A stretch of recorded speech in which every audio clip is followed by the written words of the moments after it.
আসসালামু আলাইকুম ভিউয়ার্স, আশা করি আল্লাহর অশেষ রহমতে আপনারা সকলে ভালো আছেন। বেস্ট মোটিভেশন ক্যারিয়ার চ্যানেলে আপনাদেরকে স্বাগতম। আমি আপনাদের দেখিয়ে দিয়েছি ফ্রিল্যান্সিং করার জন্য বেস্ট কিছু সাইট এবং সেই ফ্রিল্যান্সিং করার জন্য JPG, PNG, A to Z বিস্তারিত তার মধ্যে আমি আপনাদের শেয়ার করেছি। আমি আপনাদের গত পর্বে দেখিয়েছি কিভাবে আপনারা যে কোনো জেপিজি, ফটো, পিএনজি বানাতে পারবেন একটি সফটওয়্যারের মাধ্যমে মাত্র কয়েক সেকেন্ডের মধ্যে। তো চলুন আজকে আপনাদের দেখিয়ে দেব যে কিভাবে আরও সূক্ষ্মভাবে আপনারা পেন টুলের মাধ্যমে যে কোনো জেপিজি ফটোকে পিএনজি বানাতে পারবেন। দেখুন, পিএনজি বানানো সবথেকে বেশি সোজা সাইট আমি আপনাদের দেখিয়ে দিয়েছি। তার থেকেও সূক্ষ্মভাবে যদি আপনারা করতে চান তাহলে ইলাস্ট্রেটরের মাধ্যমে আপনারা চাইলে সূক্ষ্মভাবে করতে পারেন। ইলাস্ট্রেটর 22 ব্যবহার করি। তো কিভাবে আপনারা সূক্ষ্মভাবে একটি ফটোকে জেপিজি থেকে পিএনজি বানাতে পারবেন বিস্তারিত আমি এই ভিডিওর মাধ্যমে দিয়ে দিব। আশা করি আপনারা যদি শেষ পর্যন্ত দেখেন তাহলে পেন টুলের মাধ্যমে অনেক অভিজ্ঞতা হবে এবং আপনারা সূক্ষ্মভাবে চাইলে যে কোনো জেপিজি ফটোকে পিএনজি রূপে বানাতে পারবেন। তো চলুন কথা না বাড়িয়ে ভিডিওটি স্টার্ট করি। আমি এখানে একটি টিয়া পাখি জেপিজি ফটো এখানে রাখবো। এখান থেকে আমি আপনাদের জেপিজি থেকে কিভাবে পিএনজি রূপে কনভার্ট করবেন এ টু জেড বিস্তারিত এই ভিডিওর মধ্যে আমি আপনাদের বলে দেব এবং খুব সূক্ষ্মভাবে আপনাদের দেখিয়ে দেব যেভাবে চাইলে আপনারা সুন্দরভাবে করতে পারেন। তো আমি যেহেতু এটি জেপিজি থেকে পিএনজি করব, সর্বপ্রথম আমি এখানে পেন টুলের কাজ করব। তো কাজ করার সময় সর্বপ্রথম আমি পিকটাকে আগে লক করে নিব।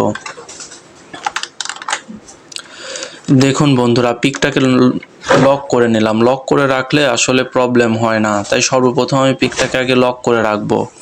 পিকটাকে লক করে রাখার পর আমি এখান থেকে পেন টুল নেব। পেন টুল নিয়ে খুব সুন্দরভাবে আমি টিয়া পাখিতে যেভাবে রাখবো সেইভাবে আগে আর্ট করে নিব। দেখুন বন্ধুরা, আপনারা দেখতেই পারছেন আমি কেমনভাবে এটি আর্ট করে নিচ্ছি। আমি আসলে যেটুকু আর্ট করব সেইটুকুই টিয়া পাখির মধ্যে রাখবো বা রাখতে চাই। এই জন্য আমি যতটুকু রাখবো ততটুকু আগে টিয়া পাখিকে আর্ট করে নিব।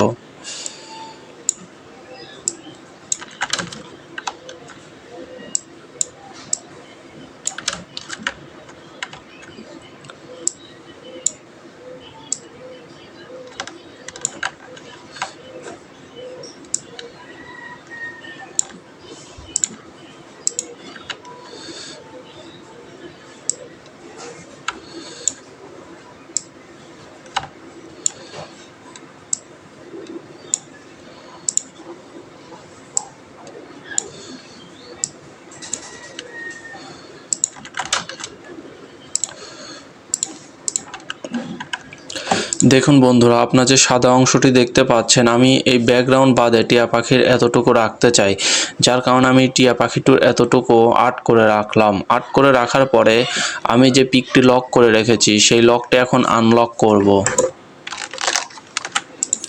দেখুন বন্ধুরা, পিকটি আনলক করার পরে আমার এখন এই দুইটা সিলেক্ট করতে হবে। অবশ্যই আপনারা দুইটা সিলেক্ট করবেন, কারণ সুন্দরভাবে পেন টুল দিয়ে আর্ট করার পরে অবশ্যই পেন টুলের এই থাম্বনেলটা উপরে রাখতে হবে। পেন টুলের যে শেপটা আপনারা রেখেছেন দেখুন বন্ধুরা, এটি অবশ্যই উপরে রাখতে হবে। এটি যদি নিচে রাখেন এই শেপটি নিচে থাকলে হবে না। আপনারা এখান থেকে চাইলে স্টকেও রাখতে পারেন, আপনারা এখান থেকে চাইলে ফিলেও রাখতে পারেন। কালারটা যেটিই রাখেন না কেন সেটি অবশ্যই উপরে রাখতে হবে। আপনি যদি এটি নিচে রাখেন তাহলে কখনো এটি করতে পারবেন না। তো যাই হোক, আপনারা এখান থেকে চাইলে স্টকে রাখতে পারেন, আপনারা চাইলে ফিলে রাখতে পারেন। যাই হোক, আমি ফিলেই রাখলাম। ফিলে রাখার পরে আমাকে কি করতে হবে, দুইটাই সিলেক্ট করতে হবে। দেখুন বন্ধুরা, আমি পিছনেরটাও সিলেক্ট করব, এই সামনের যে শেপটা দেখতে পাচ্ছেন এটাও সিলেক্ট করব। তো দুটাই সিলেক্ট করার পরে আমাকে রাইট বাটন, লেফট বাটন নয়, রাইট বাটনে ক্লিক করে এই যে ক্লিপিং মার্কস দেখতে পাচ্ছেন, রাইট বাটন ক্লিক করে ক্লিপিং মার্কস করলে পরে দেখুন বন্ধুরা আমার শুধু টিয়া পাখিটুকু হয়ে যাবে, বাকি ব্যাকগ্রাউন্ডটুকু এখান থেকে চলে যাবে।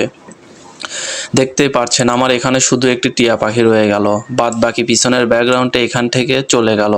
আপনারা চাইলে আবার সেই ব্যাকগ্রাউন্ডটি ফেরত আনতে পারেন। সেটি কিভাবে, আবার এই টিয়া পাখিকে সিলেক্ট করে রাইট বাটন ক্লিক করে যখন আপনার রিলাইজ ক্লিপিং মার্কস করবেন তখন আবার সেটি আগের তুলনায় আগের মতো হয়ে যাবে। তো বন্ধুরা, আপনারা এভাবে চাইলে যে কোনো ব্যাকগ্রাউন্ড সরিয়ে দিতে পারেন, আবার যে কোনো ব্যাকগ্রাউন্ড এখান থেকে এভাবে নিয়ে আসতে পারেন। আশা করি ভিডিওটি আপনাদের ভালো লাগছে। পেন টুলের মাধ্যমে যে কোনো জেপিজিকে পিএনজি রূপে কনভার্ট করা যায় এমন মাধ্যমে, আবার আপনারা চাইলে সেটি পুনরায় ফেরত আনতে পারেন। তো এভাবে জেপিজি এবং পিএনজি বানানো সম্ভব।